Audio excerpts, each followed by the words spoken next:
Hello everyone, welcome back to my YouTube channel study in Bengali. Railway group D 2025-এর জন্য general সায়েন্সের ওপরে আমরা যে মক টেস্টের সিরিজটা শুরু করেছিলাম, আজকে তার মক টেস্ট নাম্বার 14। এর আগে আমাদের টোটাল 13টা মক টেস্ট হয়ে গেছে। যারা এখনও পর্যন্ত অ্যাটেন্ড করোনি, ডিসক্রিপশনে প্লেলিস্টের লিঙ্ক দেওয়া থাকবে, সেখান থেকে চাইলে অ্যাটেন্ড করে নিতে পারো। তাহলে চলো শুরু করি। আজকে আমি ক্যাটাগরি ওয়াইজ কোশ্চেন নিয়ে এসেছি। তোমাদের জন্য টোটাল 25টা কোশ্চেন থাকবে। আর এই 25টা কোশ্চেনের মধ্যে কিন্তু তোমাদের জন্য 10টা ফিজিক্সের কোশ্চেন, 5টা কেমিস্ট্রির, 5টা বায়োলজির, আর 5টা কিন্তু তোমার হচ্ছে ফিজিক্সের নিউমেরিক্যালসগুলো থাকবে। তো ভিডিওটা সবাই লাস্ট পর্যন্ত দেখবে। ফিজিক্সের নিউমেরিক্যালসগুলো কিন্তু আজকে নতুন ধরনের নিয়ে এসেছি, তার মধ্যে কিন্তু লেন্সের একটা স্পেশাল কনসেপ্টও এখানে বোঝাবো। তো সবাই কিন্তু ভিডিওটা লাস্ট পর্যন্ত দেখবে। তাহলে চলো দেরি না করে শুরু করা যাক আজকের প্রথম প্রশ্ন। দেখো আজকের প্রথম প্রশ্ন কি বলছে, যে উত্তর লেন্সে সর্বদা কেমন প্রতিচ্ছবি দেয় যদি বস্তু ফোকাসের ভিতরে রাখা হয়? যদি একটা উত্তর লেন্সের সামনে কেমন প্রতিবিম্ব গঠিত হবে যখন বস্তুটাকে আমরা উত্তর লেন্সের ফোকাসের মধ্যে রাখবো? উত্তর লেন্সের ফোকাসের মধ্যে রাখাকালীন অবস্থায় কোনো একটা বস্তুর প্রতিচ্ছবি কেমন হবে? উল্টো ও বাস্তব, উল্টো ও কাল্পনিক, সোজা ও কাল্পনিক, নাকি সোজা ও বাস্তব? তো সঠিক অ্যান্সার কী হবে?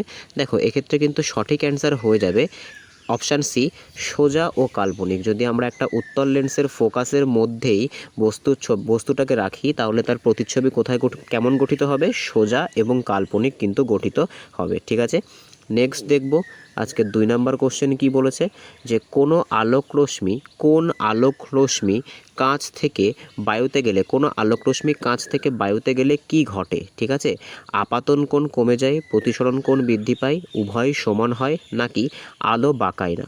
তো সঠিক অ্যান্সার কী হবে? সঠিক অ্যান্সার কিন্তু হবে যখন কোনো আলোক রশ্মি কাঁচ থেকে বায়ুতে প্রবেশ করে, অর্থাৎ তোমার হচ্ছে ঘন মাধ্যম থেকে লঘু মাধ্যমে প্রবেশ করে, তখন কি হয়? তখন কিন্তু যে প্রতিসরণ কোণ আছে সেই প্রতিসরণ কোণ কিন্তু বৃদ্ধি পায়। ঠিক আছে, কি বললাম?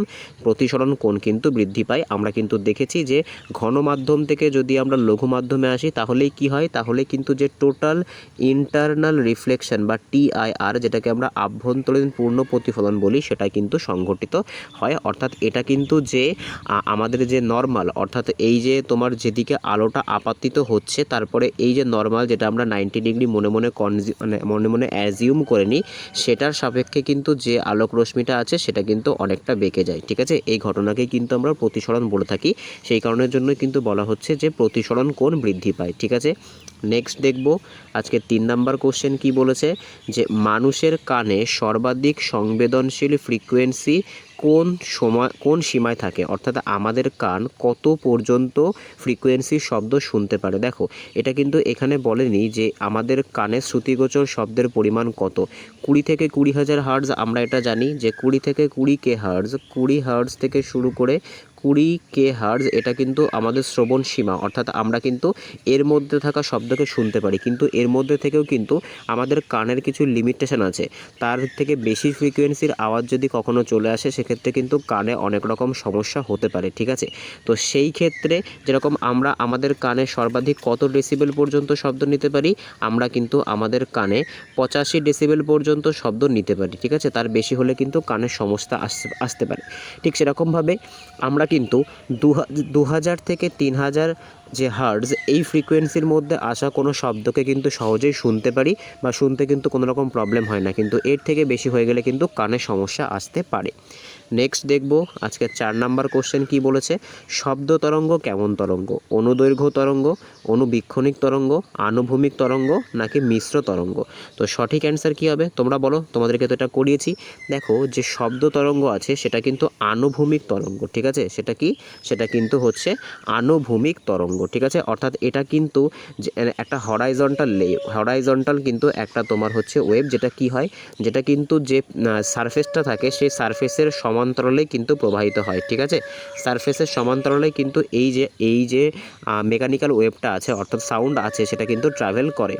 নেক্সট দেখব আজকের 5 নাম্বার কোশ্চেন কি বলেছে, যে বৈদ্যুতিক বাল্বে টাংস্টেন টাংস্টেন তার গরম হলে দীপ্তিমান হয় তার কারণ কি? মানে আমরা জানি যে বাল্বগুলো হয় সেই বাল্বের মধ্যে কোন তার ইউজ করা হয়, সেই বাল্বের মধ্যে কিন্তু টাংস্টেন ইউজ করা হয়, ঠিক আছে।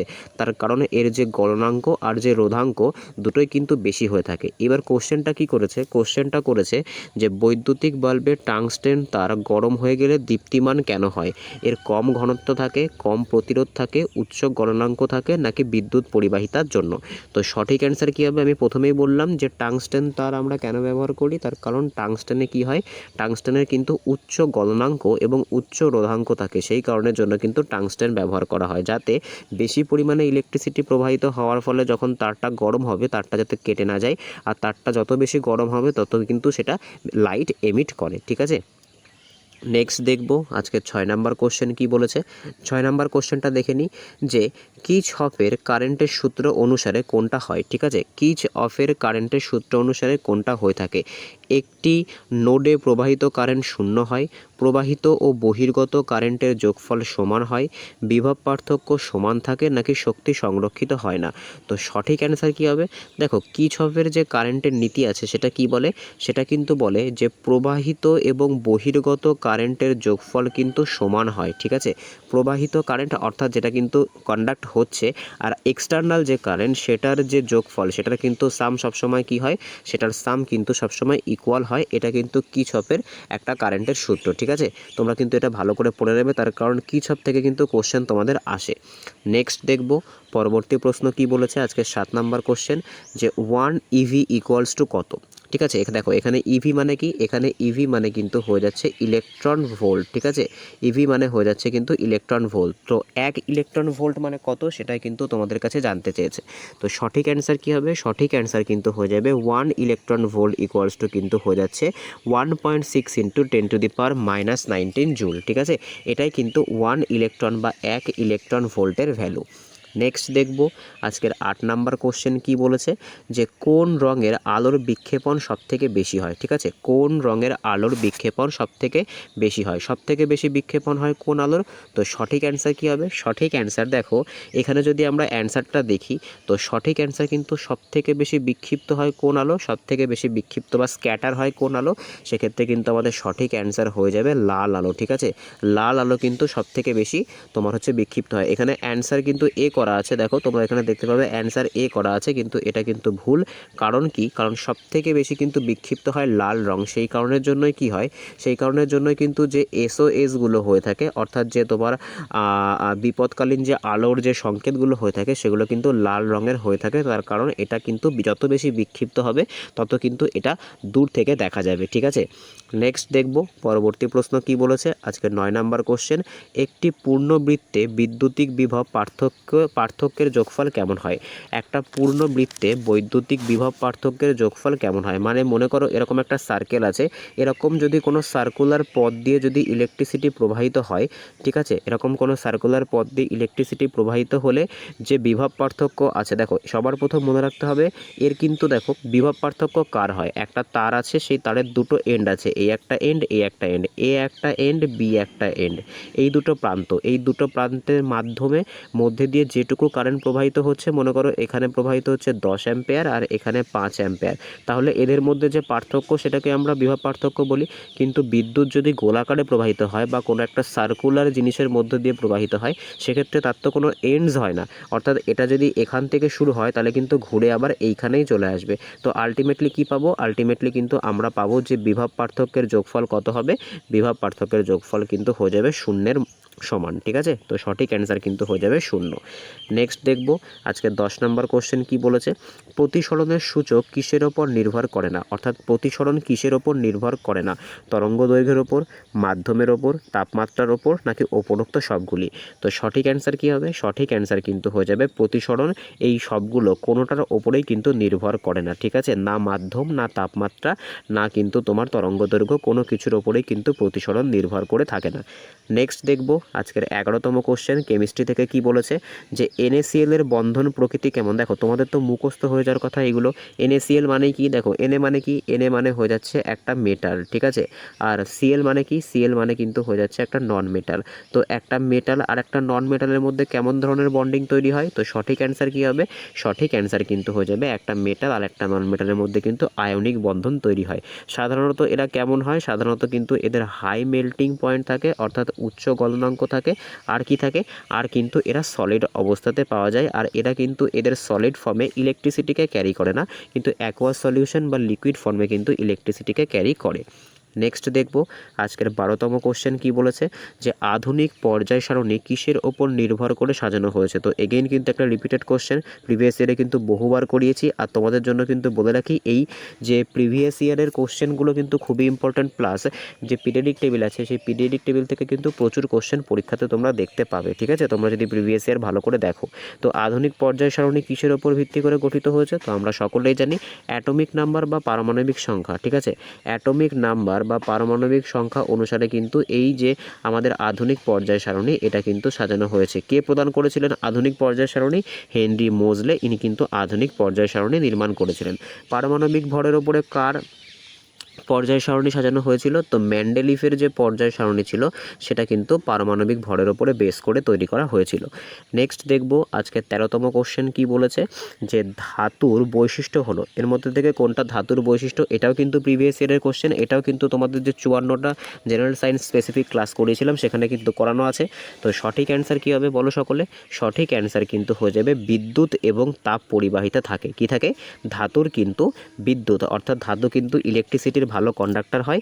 আর কিন্তু হিট প্লাস ইলেকট্রিসিটি, ঠিক আছে, হিট প্লাস ইলেকট্রিসিটি দুটোরই কিন্তু ভালো হচ্ছে কন্ডাক্টর হয়ে থাকে মেটাল, ঠিক আছে। সেই কারণের জন্যই কিন্তু কোনো রকম ওয়্যার ইউজ করতে আমরা বা ওয়্যার বানাতে কিন্তু বা তার বানাতে কিন্তু আমরা ধাতু ব্যবহার করে থাকি। নেক্সট দেখব পরবর্তী প্রশ্ন কি বলেছে আজকের 14তম কোশ্চেন যে জলের অণু কোন ধরনের বন্ধনে আবদ্ধ। জলের যে মলিকিউলগুলো থাকে সেগুলো কোন ধরনের বন্ধনে আবদ্ধ, ঠিক আছে, জলের যে অণুগুলো, জলের যে অ্যাটমগুলো কোন ধরনের বন্ধনে আবদ্ধ। আচ্ছা সবার প্রথমে আমরা তাহলে জলের সংকেত লিখে নিই H2O। আচ্ছা H2O মানে কি, H2O মানে কিন্তু হয়ে যাচ্ছে তোমার, তুমি যদি ভালো করে খেয়াল করো তাহলে দেখবে H মানে কি, H মানে কিন্তু তোমার হয়ে যাচ্ছে একটা H ফর হাইড্রোজেন, যেটা কিন্তু একটা নন মেটাল, ঠিক আছে। আচ্ছা আর O মানে কি, O ফর কিন্তু হয়ে যাচ্ছে অক্সিজেন, এগেইন অক্সিজেন কিন্তু একটা নন মেটাল। তো একটা নন মেটালের সাথে আর একটা নন মেটালের কেমন ধরনের রিলেশন তৈরি হয় তোমাদেরকে এটা শিখিয়েছি। তো সঠিক অ্যান্সার কী হবে, সঠিক অ্যান্সার কিন্তু হয়ে যাবে সমযোজী বন্ধনে আবদ্ধ, ঠিক আছে। জলের অণুগুলি পরস্পর কোন ধরনের বন্ধনে আবদ্ধ, এটা কিন্তু সমযোজী বন্ধনে আবদ্ধ, ঠিক আছে। নেক্সট দেখব পরবর্তী প্রশ্ন কি বলেছে আজকের 15তম কোশ্চেন যে পর্যায় সারণীতে গ্রুপ নম্বর কি বোঝায়। দেখো এগেইন কিন্তু বলছি পিরিয়ডিক টেবিল কিন্তু খুবই ইম্পর্টেন্ট তোমাদের পরীক্ষার জন্য, তোমাদের জন্য পিরিয়ডিক টেবিলের ওপর তোমরা যদি স্পেসিফিক কোনো ক্লাস চাও আমাকে কিন্তু অবশ্যই কমেন্টে জানাবে। যদি পর্যাপ্ত পরিমাণে কমেন্ট পড়ে আমি কিন্তু তোমাদের পিরিয়ডিক টেবিলের জন্য স্পেসিফিক একটা ক্লাস করিয়ে দেবো। কি বলছে দেখো প্রশ্নটা যে পর্যায় সারণীতে গ্রুপ নাম্বার কি বোঝায়, ঠিক আছে। তো পারমাণবিক ভর বোঝায়, ভ্যালেন্স ইলেকট্রনের সংখ্যা বোঝায়, প্রোটনের সংখ্যা বোঝায়, নাকি নিউট্রনের সংখ্যা বোঝায়। তো সঠিক অ্যান্সার কী হবে, এটা কিন্তু মনে রাখবে পর্যায় সারণীতে যে গ্রুপ নাম্বার থাকে সেটা কিন্তু ইলেকট্রনের সংখ্যা বোঝায়। পর্যায় সারণীতে কতগুলি গ্রুপ থাকে, পর্যায় সারণীতে কিন্তু আমাদের টোটাল 18টা গ্রুপ থাকে। আর কতটা পিরিয়ড থাকে, পিরিয়ড কিন্তু থাকে 7টা, ঠিক আছে। এই গ্রুপগুলো দিয়ে আমরা কি বুঝি, এই গ্রুপগুলো দিয়ে কিন্তু আমরা বুঝি যে ভ্যালেন্স ইলেকট্রনের সংখ্যা, একই গ্রুপের মধ্যে থাকা এলিমেন্টগুলোর কিন্তু ভ্যালেন্স ইলেকট্রনের সংখ্যা সবসময় সমান হয়ে থাকে, ঠিক আছে। নেক্সট দেখব পরবর্তী প্রশ্ন কি বলেছে আজকে 16তম কোশ্চেন বায়োলজি থেকে যে মানুষের হৃদয়ে কতগুলি প্রকোষ্ঠ বা হিউম্যানের যে হার্ট সেই হিউম্যান হার্ট কত চেম্বার্ড হার্ট সেটা কিন্তু তোমাদেরকে জিজ্ঞাসা করেছে। তো খুব ইজি একটা কোশ্চেন, সঠিক অ্যান্সার কী হবে, সঠিক অ্যান্সার কিন্তু হয়ে যাবে 3। আচ্ছা 3 প্রকোষ্ঠ বিশিষ্ট হৃৎপিণ্ড কাদের থাকে, এটা কিন্তু যারা সরীসৃপ হয়ে থাকে, ঠিক আছে, যারা সরীসৃপ বা রেপটাইল হয়ে থাকে, কুমিরকে বাদ দিয়ে, ঠিক আছে, এক্সেপশন আছে কিন্তু এক্ষেত্রে, কুমিরকে বাদ দিয়ে কিন্তু সকলের কয় প্রকোষ্ঠ বিশিষ্ট হৃৎপিণ্ড হয়ে থাকে, 3 প্রকোষ্ঠ বিশিষ্ট হৃৎপিণ্ড হয়ে থাকে। 2 প্রকোষ্ঠ বিশিষ্ট হৃৎপিণ্ড কাদের হয়ে থাকে, মাছের হয়ে থাকে, যেটাকে কিন্তু আমরা ভিনাস হৃৎপিণ্ড বলে থাকি। নেক্সট দেখব 17তম কোশ্চেন কি বলেছে হৃদয়ের ভালভের কাজ কি, ঠিক আছে। হৃদয়ের মধ্যে যে ভালভগুলো থাকে বা হার্টের মধ্যে যে ভালভগুলো থাকে সেই ভালভের কাজ কি।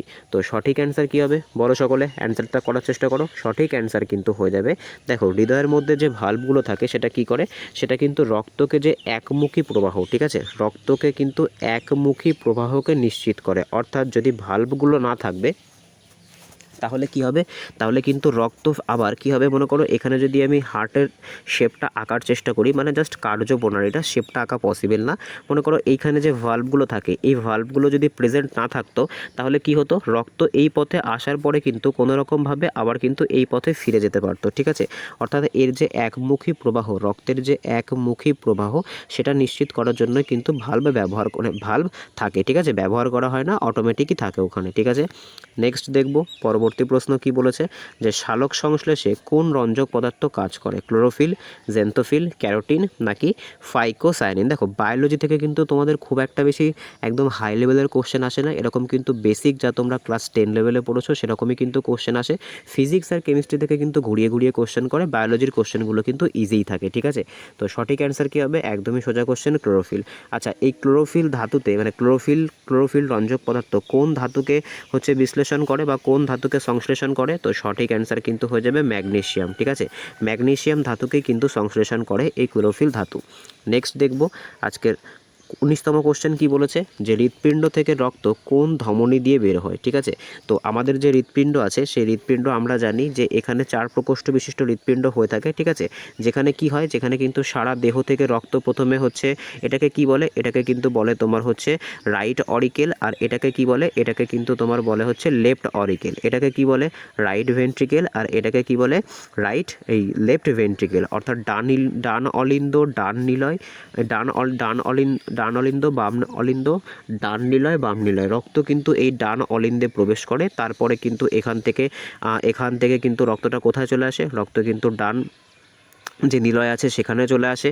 তারপরে কিন্তু আবার কি হয়, তারপরে কিন্তু রক্তটা যে ফুসফুসীয় যে শিরা আছে সেখান থেকে কিন্তু কোথায় প্রবেশ করে, সেখান থেকে কিন্তু আমাদের যে বাম অলিন্দ আছে সেখানে প্রবেশ করে। তারপর কিন্তু বাম অলিন্দ দিয়ে বাম নিলয়ে প্রবেশ করে কিন্তু কোন ধমনীটা দিয়ে, মহাধমনী, যেটাকে কিন্তু আওর্টা বলা হয়, সেই মহাধমনী দিয়ে কিন্তু কি হয়, সারা কিন্তু আমাদের শরীরে ছড়িয়ে পড়ে। নেক্সট দেখব আজকের 20তম কোশ্চেন কি বলেছে, যে glucose plus oxygen, carbon die oxide, জল এবং শক্তি, এটা কিসের প্রক্রিয়া বা এটা কোন প্রক্রিয়া। তো খুব ইজি একটা কোশ্চেন, ঠিক আছে। অনেক সময় কিন্তু তোমাদের এই যে বিক্রিয়াটা আছে এই বিক্রিয়া থেকেও কিন্তু কোশ্চেন করে। গ্লুকোজ প্লাস অক্সিজেন, ঠিক আছে, গ্লুকোজের সাথে অক্সিজেন অ্যাড হয়ে কি হয়, কার্বন ডাই অক্সাইড, ঠিক আছে, জল, শক্তি, যেটাকে আমরা এটিপি বলি। তো এটা কোন ধরনের প্রক্রিয়া, তো সঠিক অ্যান্সার কী হবে, সঠিক অ্যান্সার কিন্তু হয়ে যাবে এটা কিন্তু শ্বাসক্রিয়ার প্রক্রিয়া। অনেকে কিন্তু এটাকে এইখানে জল আর শক্তি দেখবে আর এখানে গ্লুকোজ দেখে কি মনে করবে, এটা কিন্তু সালোক সংশ্লেষ প্রক্রিয়া, কিন্তু এটা নয়। কারণ সালোক সংশ্লেষ প্রক্রিয়ায় কিন্তু কার্বন ডাই অক্সাইড বেরোয় না, সালোক সংশ্লেষ প্রক্রিয়ায় কিন্তু অক্সিজেন বেরোয়, এটাকে কিন্তু মনে রাখতে হবে, ঠিক আছে। নেক্সট দেখবো আমরা পরবর্তী প্রশ্ন কি বলেছে, দেখো আমাদের ফিজিক্সের নিউমেরিক্যালস এখান থেকে শুরু হয়ে যাচ্ছে।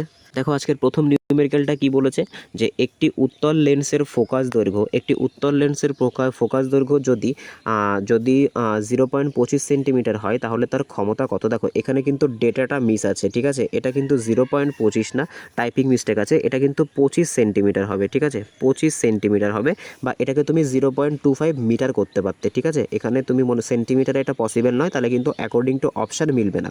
তোমরা এটাকে দুটোভাবে ধরে নিতে পারো, একটা তোমরা এটাকে 25 সেন্টিমিটার করে নিতে পারো বা 0.25 কিন্তু মিটার করে নিতে পারো, ঠিক আছে, যে কোনো কিন্তু একটা করতে হবে। তো আমরা এটাকে 25 সেন্টিমিটার দিয়ে করি। দেখো ফোকাস দৈর্ঘ্য কিন্তু সবসময় তোমার সেন্টিমিটারে দিলেও তোমাকে কিন্তু ওটাকে অলওয়েজ কী করতে হবে, মিটারে কনভার্ট করে নিতে হবে। মিটারে কনভার্ট করতে গেলে কি করতে হবে, তোমাকে কিন্তু কি করতে হবে, 100 দিয়ে ভাগ করতে হবে। তো আলটিমেটলি আমরা রেজাল্ট কত পাবো, 0.25। এবার দেখো ফর্মুলা কি আছে, ফর্মুলা আছে পাওয়ার বের করতে গেলে কি করতে হয়, 1 বাই যে ফোকাল লেন্থ সেটা কিন্তু করতে হয়। তো এক্ষেত্রে আমাদের 1 আর ফোকাল লেন্থ কত বেরিয়েছিল, 0.25। তো এটাকে উঠিয়ে দাও, ওপরে 100 হবে, 4 দিয়ে গুণ করে দাও, তো 4। তো সঠিক অ্যান্সার কী হবে, 4 ডায়াপ্টার কিন্তু সঠিক অ্যান্সার হয়ে যাবে। আমি আবারও বলছি, এই যে অপশানটা ছিল অর্থাৎ 0.25 সেন্টিমিটার ছিল, এটা টাইপিং মিস্টেক আছে, এটা কিন্তু 0.25 মিটার হবে, বা তোমরা এটাকে 25 সেন্টিমিটার ধরতে পারো। আলটিমেটলি যখন ওটাকে আমরা মিটারে কনভার্ট করব আবার কিন্তু সেই একই জিনিসই চলে আসবে। নেক্সট দেখব পরবর্তী প্রশ্ন কি বলেছে। দেখো আজকের 22 নম্বর কোশ্চেন। দেখো এই যে অঙ্কটা আছে এটা কিন্তু খুব ইম্পর্ট্যান্ট একটা অঙ্ক, ঠিক আছে। এই ধরনের নতুন অঙ্ক কিন্তু এবার থেকে তোমাদের শিখতে হবে। দেখো বলেছে দৈর্ঘ্য 2 মিটার এবং ক্ষেত্রফল যদি 0.01 মিটার স্কোয়ার হয়, তারের রোধ কত হবে যদি P equals to 2 × 10⁻⁻7 ohm metre হয়ে থাকে। দেখো এক্ষেত্রে কিন্তু আমাদেরকে কি করতে হবে, এক্ষেত্রে আমাদেরকে রোধ বের করতে হবে। দেখো রোধ বের করতে হবে, কিন্তু এখানে কিন্তু রোধের আবার একটা কি দিয়ে দিয়েছে, রোধের কিন্তু আবার একটা ওহম মিটার দিয়েও কিন্তু দিয়ে দিয়েছে, অর্থাৎ যে মিলি রোধ যেটাকে আমরা বলি, সেই রোধের যে ভাগ আছে ওহম মিটার আর ওহম সেন্টিমিটার, যেটাকে আমরা রোধাঙ্ক বলে থাকি, ঠিক আছে, রেজিস্টিভিটি বলে থাকি, সেটা কিন্তু দিয়ে দিয়েছে। দেখো এক্ষেত্রে মনে রাখবে, এক্ষেত্রে রোধ বা আর বের করতে গেলে আমাদেরকে কি করতে হয়, যে দৈর্ঘ্য থাকে অর্থাৎ 2, সেই দৈর্ঘ্যকে কিন্তু কত দিয়ে গুণ করতে হয়, রেজিস্টিভিটি দিয়ে গুণ করতে হয়। রেজিস্টিভিটি কত, রেজিস্টিভিটি কিন্তু হচ্ছে 2 × 10⁻⁻7, ঠিক আছে।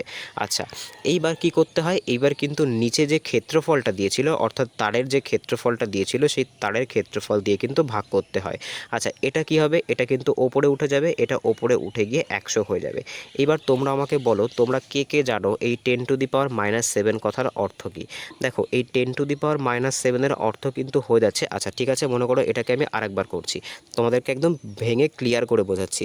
দেখো ফর্মুলাটা কি, আর রোধ বের করতে গেলে কি করতে হয়, 2, অর্থাৎ দৈর্ঘ্যকে কিন্তু কি করতে হবে, যে রোধাঙ্ক আছে অর্থাৎ 2 × দেখো 10⁻⁻7 সেন্টিমিটার মানে কি, 10⁻⁻7 সেন্টিমিটার মানে কিন্তু হয়ে যাচ্ছে তোমার যে 1 থাকবে, ঠিক আছে, সেই 1-এর নিচে কিন্তু কি থাকবে, 1-এর নিচে কিন্তু কি থাকবে 1, আর এখানে কত থাকবে, এখানে কিন্তু 1-এর পরে 7টা শূন্য থাকবে, 1 2 3 4 5 6 7, ঠিক আছে, 5 6 1 সেকেন্ড 5 6 আর এখানে মনে করো 7। আচ্ছা এটা এবার এটাকে কত দিয়ে ভাগ করতে হবে, এটাকে কিন্তু তোমাকে 0 পয়েন্ট, ঠিক আছে, 0.01 দিয়ে ভাগ করতে হবে। এটাকে তুলে দাও, এটাকে তুললে কি হবে, ওপরে কিন্তু কি হবে, ওপরে কিন্তু এখানে তোমার হচ্ছে 100 অ্যাড হবে। আচ্ছা যদি আমরা 100 অ্যাড করি, তাহলে আমরা দেখব এই ওপরের 0 দিয়ে দুটো 0 দিয়ে এই দুটো 0 কেটে যাবে। তো আলটিমেটলি আমাদের অ্যান্সার কত হবে, আলটিমেটলি আমাদের অ্যান্সার হয়ে যাচ্ছে 4, 2 2 গুণ করলে 4, নিচের 1-এর কোনো দাম নেই। আর এখানে কি পাচ্ছি আমরা, 1-এর পরে কতগুলো শূন্য পাচ্ছি, 1টা 2টো 3টে 4টে 5টা। তো আমরা কি লিখবো, আর এটা কিন্তু কি আছে, এটা কিন্তু 1/, ফরম্যাটে আছে, সেজন্য আমরা কি লিখবো, 10⁻⁻5। তো সঠিক অ্যান্সার আমাদের কত হবে, সঠিক অ্যান্সার কিন্তু হয়ে যাবে 4 × 10⁻⁻5 ওহম, ঠিক আছে। তো কোথায় আছে দেখো, এখানে আমরা কোথায় দেখতে পাচ্ছি, দেখো অপশান যে বি আছে, সেই অপশান বিতে কিন্তু আমরা দেখতে পাচ্ছি যে 4 × 10⁻⁻5 ওহম, আর এটাই কিন্তু আমাদের সঠিক অ্যান্সার হয়ে যাবে। দেখো আমি আবার তোমাদেরকে বলে রাখি, কোনো জায়গায় যদি লেখা থাকে 10⁻7, তার মানে কি, তার মানে কিন্তু 1-এর পেছনে কতগুলো শূন্য, 1-এর পেছনে কিন্তু 7টা শূন্য, ঠিক আছে।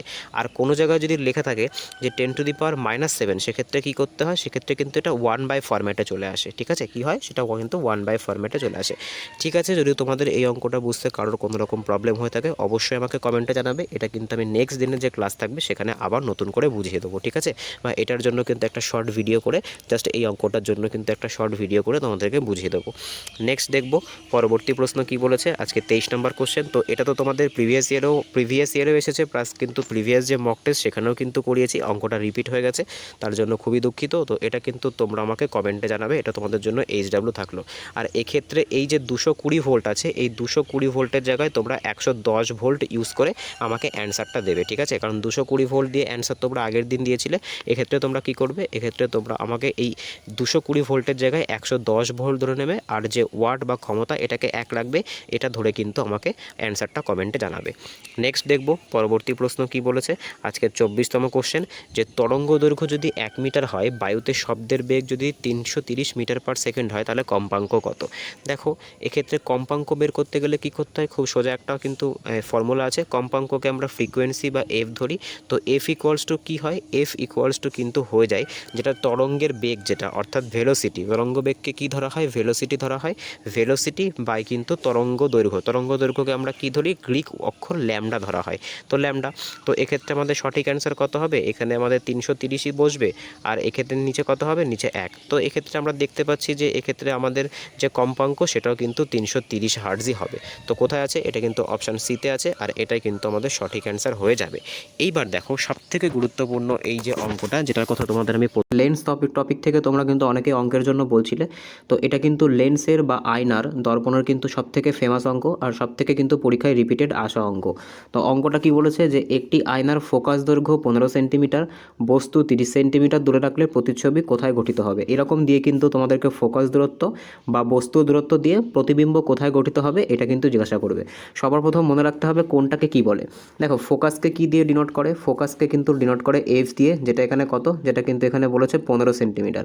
আর এটা কিন্তু এর আগে কোনো মাইনাস চিহ্ন নেই, তার মানে বুঝতে হবে এটা প্লাস। প্লাস মানে এটা কেমন আয়না, এটা কিন্তু উত্তল দর্পণ, ঠিক আছে। এটা কেমন দর্পণ, এটা কিন্তু উত্তল দর্পণ। আচ্ছা এবার দেখো এই যে বস্তুটা রেখেছে দূরে, তো এটাকে কি দিয়ে ডিনোট করে, তো মনে রাখবে এটাকে কিন্তু ইউ দিয়ে ডিনোট করে। এইবার দেখো এখানে যদি মনে করো আমি একটা উত্তল দর্পণ আঁকলাম, এবার যে পাশে কিন্তু ফোকাস থাকে, ঠিক আছে, মনে করো এই পাশে ফোকাস আছে, এটা ফোকাস হচ্ছে 15, যে পাশে ফোকাস থাকে বস্তু কিন্তু তার উল্টো সাইডে রাখা হয়, ঠিক আছে, উত্তল দর্পণের ক্ষেত্রে। সেক্ষেত্রে এই যে মনে করো এখানে বস্তুটা রাখা হয়েছে যেটা ফোকাস থেকে 30 সেন্টিমিটার দূরে আছে, তো এটাকে আমরা কি ধরবো, আমরা কিন্তু জানি যে লেন্সের একটা সাইড কিন্তু যে সাইডে ফোকাস থাকে সেটাকে পজিটিভ ধরা হয়, আর যে সাইডে বস্তু থাকে সেটাকে নেগেটিভ ধরা হয়। তাই ইউকে কিন্তু তোমাদেরকে কি করতে হবে, ইউকে কিন্তু তোমাদেরকে -30 ধরতে হবে। আর এক্ষেত্রে আমাদেরকে কি বের করতে হবে, তো মনে রাখতে হবে এক্ষেত্রে কিন্তু আমাদের ভি, অর্থাৎ আমাদের যে ছবিটা ভার্চুয়াল ইমেজটা কোথায় তৈরি হয়েছে সেটা কিন্তু বার করতে হবে। আচ্ছা এটার জন্য কিন্তু একটা ডাইরেক্ট ফর্মুলা আছে। ফর্মুলাটা কি, এখানে আমরা ফর্মুলাটা দেখব।